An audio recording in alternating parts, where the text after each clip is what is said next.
नमस्कार, जय हिंद, वंदे मातरम। आप सभी का शक्ति एजुकेशन पे बहुत बहुत स्वागत है। अगर आप चैनल पे पहली बार हैं तो सब्सक्राइब करेंगे। आइए आज हम कुछ महत्वपूर्ण बायोलॉजी के क्वेश्चन लिए हैं जो हर एग्ज़ाम में बार बार पूछे जाते हैं। तो वीडियो शुरू करते हैं। सबसे पहला क्वेश्चन है कि मानव के शरीर में खोपड़ी की जो हड्डी होती है कितनी होती है?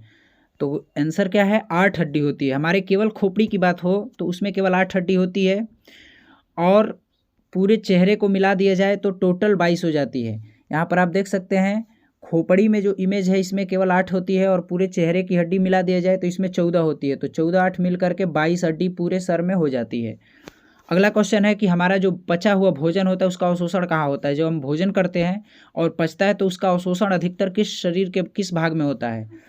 तो आंसर है छोटी आंत, जिसको इंग्लिश में स्मॉल इंटेस्टाइन बोलते हैं। यहाँ पर आप इमेज में देख सकते हैं छोटी आंत लगभग 6 मीटर लंबी होती है हर मनुष्य के अंदर। यहाँ पर जो बीच वाला भाग है ये छोटी आंत है, स्मॉल इंटेस्टाइन। इसमें अमाशय से भोजन निकल करके धीरे धीरे जिगजैग करते हुए इसी में घूमता है और इसका अवशोषण होता है। अगला क्वेश्चन है कि ये किडनी होती है जो हमारी, वो उसका वज़न कितना होता है? तो सामान्यतः 150 ग्राम वज़न होता है इसका। आप इमेज में देख सकते हैं ये किडनी का वज़न लगभग 150 ग्राम तक होता है। यहाँ पर आप इमेज में किडनी को देख सकते हैं। किडनी का काम है शुद्ध रक्त, जो रक्त हमारा होता है उसको छानना होता है। आगे देखते हैं नवजात शिशु के शरीर में कितनी हड्डियाँ होती हैं? जो एकदम शिशु होता है, जो एकदम जन्म लेने के बाद तुरंत जो बच्चा अभी शिशु कहलाता है उसके शरीर में कितनी हड्डियां पाई जाती हैं? तो लगभग 300 हड्डी पाई जाती है। 280 या 300 के बीच में पाई जाती हैं। यहाँ पर आप इमेज में देख सकते हैं ये बेबी है। इस तरह के बेबी के अंदर 300 हड्डी पाई जाती है। धीरे धीरे जैसे मानव वयस्क होता है तो वो हड्डियाँ एक दूसरे से जुड़ती जुड़ती 206 पर रुक जाती हैं। तो टोटल हमारे शरीर में 206 हड्डी होती है। अगर स्मॉल शिशु की बात की जाए, छोटा शिशु, तो उसमें 300 हड्डी पाई जाती है। अगला क्वेश्चन है कि मानव शरीर के रक्त का औसत कितना होता है? जो हमारे अंदर खून है इसका औसत कितना होता है? तो आंसर है कि एक स्वस्थ मनुष्य के शरीर में 5 से 6 लीटर औसत खून होता है। अगला क्वेश्चन है कि मनुष्य में कितनी जोड़ी पसलियाँ पाई जाती है? जो हमारा छाती होता है, चेस्ट, इसमें जो हड्डी होती है दोनों तरफ, उसको क्या कहते हैं? तो उसमें कितनी हड्डी पाई जाती है? इसको पसली कहते हैं या चेस्ट बोन ये हमारी कहलाती है। इसमें कितनी हड्डी होती है? 12 जोड़ी होती है। 12 जोड़ी का मतलब संख्या में 24 हो जाएगी। यहाँ पर इमेज में आप देख सकते हैं 6 इधर होती है और अंत में एक दूसरे से स्ट्रेनम से नहीं जुड़ी होती है। तो यहाँ पर आप इमेज में देख सकते हैं कि हमारे पसलियों की हड्डी जो होती है कितनी होती है? 12 जोड़ी होती है। अगला क्वेश्चन है कि मानव की शरीर की सबसे मजबूत हड्डी कौन सी होती है? तो यहाँ पर इमेज में देख सकते हैं जबड़े की हड्डी होती है। यहाँ हमारा जबड़े का इमेज में देख सकते हैं हड्डी, ये जबड़े की जो हड्डी होती है ये सबसे मजबूत हड्डी होती है। आगे देखते हैं शरीर की सबसे बड़ी लंबी हड्डी कौन सी होती है? तो फीमर होती है, जिसका नाम फीमर है। जो जांग की हड्डी होती है घुटनों से लेकर और हमारे कमर के बीच तक होती है। तो ये हमारी फीमर है जो सबसे बड़ी हड्डी और लंबी हड्डी होती है। इमेज में आप देख सकते हैं ये कमर से लेकर के और घुटनों के बीच तक ये पाई जाती है हड्डी। ये दोनों हमारी जांग की हड्डी फीमर कहलाती है, जो सबसे लंबी और बड़ी होती है। अगला क्वेश्चन है कि शरीर की सबसे छोटी हड्डी कौन सी होती है? तो शरीर की सबसे छोटी हड्डी जो होती है हमारी कान की हड्डी होती है, स्टेपिस बोलते हैं उसको या स्टेप्स बोलते हैं। यहाँ पर इमेज में आप देख सकते हैं कान के बीच में यहाँ पर ये जो हड्डी दिख रही है ये स्टेप्स है, जो सब शरीर की सबसे छोटी हड्डी होती है। और यहाँ पर अगला क्वेश्चन है कि शरीर का सबसे कठोर तत्व कौन सा होता है? यहाँ पर आप देख सकते हैं अगर हड्डियों के बारे में पूरी डिटेल से जानकारी लेनी है और पढ़नी है तो नीचे डिस्क्रिप्शन में हमने लिंक डाल रखा है ह्यूमन स्केलेटन। उस पर आप क्लिक करेंगे तो पूरी हड्डियों के बारे में, 206 हड्डियों के बारे में पूरे नाम और इमेज के साथ आप देख सकते हैं और याद कर सकते हैं। अगला क्वेश्चन है शरीर का सबसे कठोर तत्व कौन सा है? तो शरीर का सबसे कठोर तत्व इनेमल होता है, जो दांत के पहला परत होता है वो जो इनेमल उसको कहते हैं। ये हमारे दांतों को प्रदूषण से और अन्य चीज़ों से बचाता है। अगर इनेमल ख़त्म हो जाता है तो हमारे दांतों में गर्म या ठंडा खाने पर या पीने पर झंझनाहट हो जाती है और दर्द हो जाता है। यहाँ पर दांत में देख सकते हैं इमेज, ये जो दांत का पहला परत है ये इनेमल है, यहाँ पर आप देख सकते हैं। तो ये दांत का पहला परत होता है जो सबसे कठोर तत्व होता है। अगला क्वेश्चन है कि मनुष्य के सौंदर्य का अध्ययन क्या कहलाता है? मनुष्य के सुंदरता के बारे में जो अध्ययन करते हैं उसको हम क्या कहते हैं? केलोलॉजी बोलते हैं। अगला क्वेश्चन है, शरीर में रक्त का परिभ्रमण में कितना समय लगता है? जो रक्त हमारे पूरे शरीर में घूमता है तो कितना समय लगता है? तो लगभग 23 सेकेंड एक बार में पंप होने पर लगता है। अगला क्वेश्चन है, देख सकते हैं कि सामान्य मनुष्य का रक्तचाप कितना होता है, जिसको बीपी बोलते हैं, ब्लड प्रेशर। तो सामान्य मनुष्य का रक्तचाप 120 से 80 मिमी तक होता है। यहाँ पर आप इमेज में देख सकते हैं, यहाँ पर ये 120 से 80 तक होता है। हाई ब्लड प्रेशर में 120 और 80 इसके अंदर है तो ठीक है। अगर 120 से बढ़ता है तो बीपी का मरीज आदमी हो जाता है, हाई बीपी हो जाती है। अगला क्वेश्चन है कि मनुष्य में रक्त का पीएच मान कितना होता है? जो हमारा खून होता है उसका पीएच मान कितना होता है? तो पीएच मान कितना होता है? तो हम देख सकते हैं पीएच मान हमारे खून का 7.4 होता है। 7.4 हमारे खून का पीएच मान होता है। अगला क्वेश्चन है कि रक्त को शुद्ध कौन करता है? तो रक्त को शुद्ध हमारी किडनी यानी वृक्क करती है। इमेज में आप देख सकते हैं ये किडनी है, ये हमारे ब्लड को छानती है और शुद्ध करती है। आगे देखते हैं, लाल रक्त कण का निर्माण कहाँ होता है? तो लाल रक्त जो कण होते हैं हमारे अंदर खून के अंदर, उसका निर्माण कहाँ होता है? बहुत बार एग्जाम में ये क्वेश्चन पूछा गया है। तो अस्थि मज्जा में होता है। जो हमारे हड्डी के अंदर अस्थि मज्जा पाई जाती है उसी के अंदर होता है। यहाँ पर आप इमेज में देख सकते हैं, ये हड्डी के अंदर का जो स्पंज जैसा जालीदार नुमा संरचना दिख रही है, ये अस्थि मज्जा है। इसमें लाल रक्त कणिकाओं का निर्माण होता है। लाल रक्त कण का जीवन काल कितना होता है? कई बार मोस्ट इंपॉर्टेंट VIMP नोट कीजिएगा। यहाँ पर ये जीवन काल लाल रक्त कण का कितना होता है? तो 120 दिन का इसका जीवन काल होता है। यहाँ पर लाल रक्त कण का इमेज देख सकते हैं, ये लाल रक्त कण है जिनका जीवन काल कितना होता है? 120 दिन तक होता है। अगला क्वेश्चन है, श्वेत रक्त कण का जीवन काल कितना होता है? तो जो हमारे अंदर श्वेत रक्त कणिकाएं पाई जाती हैं इनका जीवन काल कितना होता है? इमेज में देख सकते हैं, तो 1 से 4 दिन तक होता है बस। अगला क्वेश्चन है कि श्वेत रक्त कण को क्या कहा जाता है? यहाँ पर देख सकते हैं कुछ लाल और कुछ इसी में श्वेत रक्त कणिकाएं होती हैं, तो इनको क्या कहा जाता है? तो इनको ल्यूकोसाइट कहा जाता है। अगला क्वेश्चन है कि लाल रक्त कणिका को क्या कहते हैं? तो इसको एरिथ्रोसाइट बोलते हैं। यहाँ पर इमेज में आप देख सकते हैं, इनको एरिथ्रोसाइट बोलते हैं और यहाँ पर श्वेत रक्त कणिका को ल्यूकोसाइट बोलते हैं। तो आई होप आपको वीडियो अच्छे तरीके से समझ में आ रहा होगा। अगर आप चैनल पे पहली बार हैं तो लाइक, शेयर, कमेंट और सब्सक्राइब ज़रूर करें। अगला क्वेश्चन है, शरीर का जो ताप नियंत्रक ग्रंथि है जो हमारे टेम्परेचर कंट्रोल करती है, कौन सी ग्रंथि होती है? हाइपोथैलेमस ग्रंथि होती है, जो ब्रेन में पाई जाती है। ब्रेन का एक हिस्सा है जिसको हाइपोथैलेमस ग्रंथि उसके अंदर होती है। तो यहाँ पर ब्रेन का अंदर जो हाइपोथैलेमस ग्रंथि होती है, इमेज में देख सकते हैं, ये हमारे बॉडी को कंट्रोल करती है, बॉडी के अंदर के टेम्परेचर को कंट्रोल करती है। अगला क्वेश्चन है कि सर्व रक्त समूह यानी यूनिवर्सल डोनर कौन सा है? जो सर्व रक्त समूह है जो सबको दे सकता है वो डोनर कौन सा होता है समूह? तो ब्लड ग्रुप O होता है। O जो है सभी को ब्लड दे सकता है, जिसका ब्लड ग्रुप O होता है वो सभी को दे सकता है। अगला क्वेश्चन है कि सर्वग्राही रक्त समूह कौन सा है? जो कौन सा ग्रुप ऐसा होता है जो ले सकता है किसी भी चीज़ का, किसी मनुष्य का खून? तो A और B। AB जो ग्रुप होता है ये सर्वग्राही रक्त समूह होता है। अगला देखते हैं, ब्लड बैंक किसे कहा जाता है? जो हमारे शरीर में ब्लड बैंक जिसको हम कहते हैं वो कौन सा अंग होता है? तो इमेज में आप देख सकते हैं, यहाँ पर स्प्लीन जो अमाशय के ऊपर होती है, स्प्लीन, प्लीहा या तिल्ली इसको बोलते हैं, ये ब्लड बैंक कही जाती है। आगे देखते हैं, प्लीहा स्प्लीन ब्लड बैंक के नाम से जाना जाता है। पीत रस किसके द्वारा स्रावित होता है? जो पीत रस निकलता है हमारे शरीर में किसके द्वारा निकलता है? तो यकृत के द्वारा निकलता है। यकृत मतलब लीवर के द्वारा। यहाँ पर इमेज में आप देख सकते हैं कि इमेज में यहाँ पर पीत रस निकलता है, इसके अंदर एक पित्ताशय भाग होता है। यहाँ पर इमेज में आप देख सकते हैं ये पित्ताशय है, ये पित्ताशय के अंदर से पीत रस निकलता है। शरीर की सबसे बड़ी ग्रंथि कौन सी है जिसको इंग्लिश में ग्लैंड बोलते हैं?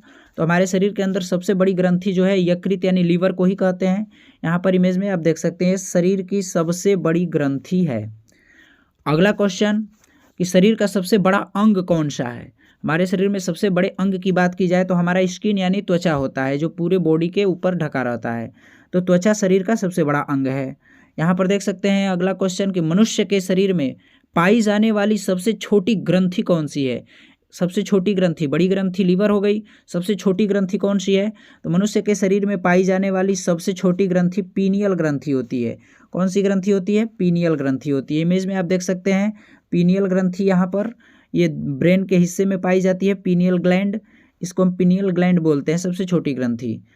अगला क्वेश्चन देखते हैं, रक्तचाप यानी बीपी ब्लड प्रेशर मापने का जो यंत्र होता है क्या कहलाता है? कई बार एग्जाम में पूछा गया है। इसको हम बोलते हैं स्फिग्मोमैनोमीटर। स्फिग्मोमैनोमीटर आपने कई बार देखा होगा, सबने देखा होगा। डॉक्टर के पास जाते हैं तो इस यंत्र का प्रयोग करके हमारी बीपी को नाप के बताते हैं, तो ये स्फिग्मोमैनोमीटर कहलाता है। अगला क्वेश्चन है कि मांसपेशियों की संख्या हमारे शरीर में कितनी होती है? हमारे पूरे शरीर में अगर मांसपेशियों की बात की जाए तो कितनी होती है? तो 639 मांसपेशियां हमारे बॉडी के अंदर होती है। यहाँ पर मांसपेशियों का इमेज देख सकते हैं, यही मांसपेशियां हैं जो 639 पूरे बॉडी में होती हैं। अगला क्वेश्चन है कि लार में पाया जाने वाला कौन सा एंजाइम है, यह क्या कहलाता है? तो लार में टाइलिन एंजाइम पाया जाता है और इसमें एमाइलेज और लाइपेज भी एंजाइम पाए जाते हैं। तो मुख्य रूप से टाइलिन जो है हमारे लार में पाया जाता है, जो भोजन को गीला करने में और निगलने में मदद करता है। अगला क्वेश्चन है कि लिंग का निर्धारण किसके क्रोमोसोम यानी जिसको गुणसूत्र बोलते हैं उस किसके आधार पे होता है? स्त्री या पुरुष के आधार पे? तो यहाँ पर देख सकते हैं पुरुष का जो क्रोमोसोम होता है यानी पुरुष के अंदर जो गुणसूत्र पाए जाते हैं उन्हीं के आधार पर माता के अंदर बेबी का निर्माण होता है और लिंग निर्धारण होता है कि लड़का है होगा कि लड़की होगी। तो ये डिपेंड करता है पुरुष के क्रोमोसोम पे। यहाँ पर इमेज में देख सकते हैं मनुष्य के अंदर 23 जोड़ी गुणसूत्र पाए जाते हैं, यानी संख्या में पूछे तो 46 होती है, जिसको एक्स और वाई कहते हैं। अगर एक्स एक्स एक्स केवल स्त्रियों के अंदर पाया जाता है, 23 जोड़ी जो होती है वो एक्स गुणसूत्र होते हैं, और पुरुष के अंदर 23 जोड़े जो पाए जाते हैं उसमें से 22 जोड़े एक्स एक्स होते हैं, 23वां जोड़ा एक्स और वाई होता है। अगर माता के अंदर पुरुष का वाई गुणसूत्र जाता है तो एक्स के साथ मिल करके यहाँ पर लिंग निर्धारण में लड़का होता है और लड़के की उत्पत्ति होती है।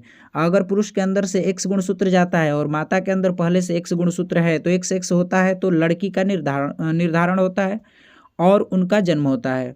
तो यहाँ पर आप समझ गए होंगे कि लड़की और लड़का का निर्धारण लिंग का कैसे होता है। यहाँ पर गुणसूत्र का इमेज में देख सकते हैं, इस तरह के गुणसूत्र होते हैं, बीच में गुणसूत्र बिंदु है जो पुरुष स्त्री दोनों के अंदर पाया जाता है। अगला क्वेश्चन है कि मनुष्य का हृदय कितना कोष्ठीय होता है? हमारा हृदय जो है कितने कोष्ठ में बटा हुआ है? तो 4 कोष्ठीय हृदय हमारा होता है। इमेज में आप देख सकते हैं यहाँ पर 4 कोष्ठीय हृदय हमारा, ये ऊपर 2 और ये नीचे 2, जिसको हम इधर दायां अलिंद बायां अलिंद और नीचे दायां नीलय बायां नीलय, ये 4 कोष्ठ में हमारा हृदय जो है बटा होता है। आगे देखते हैं शरीर की सबसे बड़ी कोशिका कौन सी होती है? तो शरीर की सबसे बड़ी कोशिका तंत्रिका तंत्र होती है। तंत्रिका तंत्र कोशिका का इमेज आप देख सकते हैं। अगर कोशिका से रिलेटेड जानकारी लेनी है तो वीडियो के नीचे डिस्क्रिप्शन में हमने कोशिका के नाम से एक लिंक डाल रखा है, जिसको आप क्लिक करते ही कोशिका पे चले जाएंगे और पूरे डिटेल से सबसे छोटी बड़ी कोशिका, इनका निर्माण कैसे होता है, कोशिका के अंदर जो अंग पाए जाते हैं उनका क्या कार्य है और हमारे शरीर में क्या उसकी महत्वपूर्ण भूमिका होती है, सब कुछ डिटेल से जानकारी मिलेगी। तो नीचे डिस्क्रिप्शन में हमने लिंक डाल रखा है। अगला क्वेश्चन है शरीर में अमीनो अम्ल की संख्या कितनी होती है? तो हमारे शरीर में 20 अमीनो अम्ल की संख्या होती है। अगला क्वेश्चन है कि आरएच फैक्टर का खोजकर्ता कौन है? तो आरएच फैक्टर की खोजकर्ता लैंडस्टेनर एवं वीनर हैं, जो आरएच फैक्टर के खोजकर्ता हैं। यहाँ पर आप देख सकते हैं जिन लोगों की रेड ब्लड सेल्स की सतह पर ये प्रोटीन होता है उन्हें आरएच पॉजिटिव कहते हैं। ये कहाँ पाई जाती हैं? तो रेड ब्लड सेल्स जो अभी हमने पीछे देखा, लाल रक्त कणिकाएँ कोशिकाएँ, उनके ऊपर ये सतह पर पाया जाता है आरएच फैक्टर, और पॉजिटिव होता है निगेटिव दोनों होता है। यहाँ पर देख सकते हैं आरएच प्लस और आरएच माइनस। शरीर में कितना लीटर मूत्र जो है रोज़ बनता है? तो हमारे शरीर के अंदर जो रोज़ टॉयलेट जो निर्माण होता है उसका वो कितना होता है? लगभग 1.5 लीटर तक होता है। यहाँ पर आप देख सकते हैं। अगला क्वेश्चन है कि मूत्र में जो दुर्गंध है टॉयलेट में वो किसके कारण जो दुर्गंध है आती है? तो यहाँ पर यूरिया का इमेज देख सकते हैं, यूरिया के कारण हमारे शरीर के मूत्र का जो निर्माण होता है उसके अंदर दुर्गंध आती है। अगला क्वेश्चन देख सकते हैं मानव के मूत्र का जो पीएच मान है कितना होता है? कई बार पूछा गया है। तो सामान्य मनुष्य का जो मूत्र पीएच मान है सामान्य 6 से 7.5 के बीच में होता है।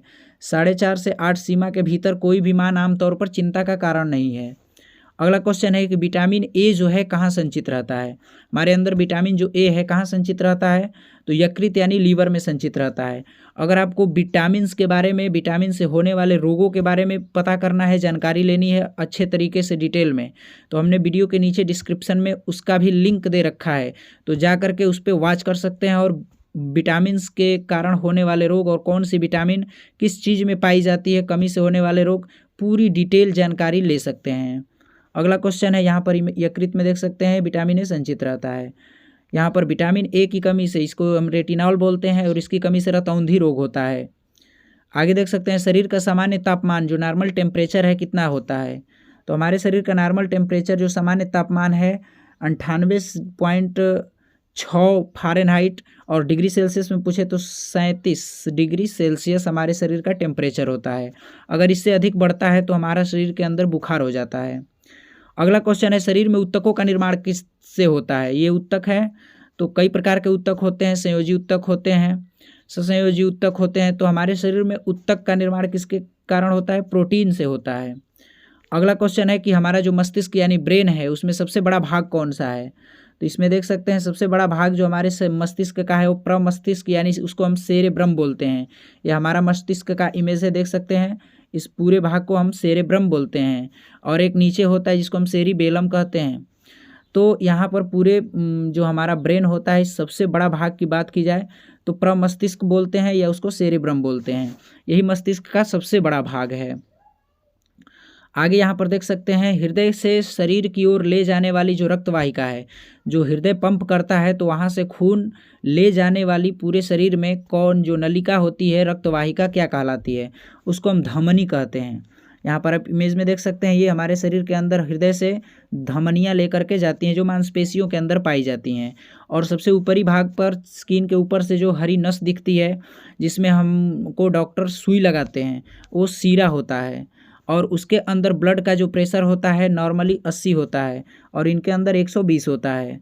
हमारे गर्दन के अंदर ये मांसपेशियों के अंदर धमनियाँ पाई जाती हैं और धमनियाँ हृदय से शरीर की ओर पूरे रक्त को पहुँचाती हैं। अगला देखते हैं दांतों और हड्डियों में क्या पाया जाता है। तो यहाँ पर इमेज में कैल्शियम और फास्फोरस पाया जाता है। हमारे दांतों और हड्डियों में कैल्शियम फास्फोरस होता है। यहाँ पर दांत का इमेज देख सकते हैं, तो ये कैल्शियम और फास्फोरस होता है। अगला क्वेश्चन देखते हैं। चलिए, तो वीडियो के अंत में दांतों और हड्डियों में क्या पाया जाता है, कैल्शियम और फास्फोरस। तो आपको वीडियो अच्छे तरीके से समझ में आया होगा, आशा करते हैं। आप चैनल पे पहली बार हैं तो चैनल को सब्सक्राइब करें, लाइक करें, शेयर कमेंट ज़रूर करें। कमेंट में बताएं कि आपको वीडियो कैसा लगा।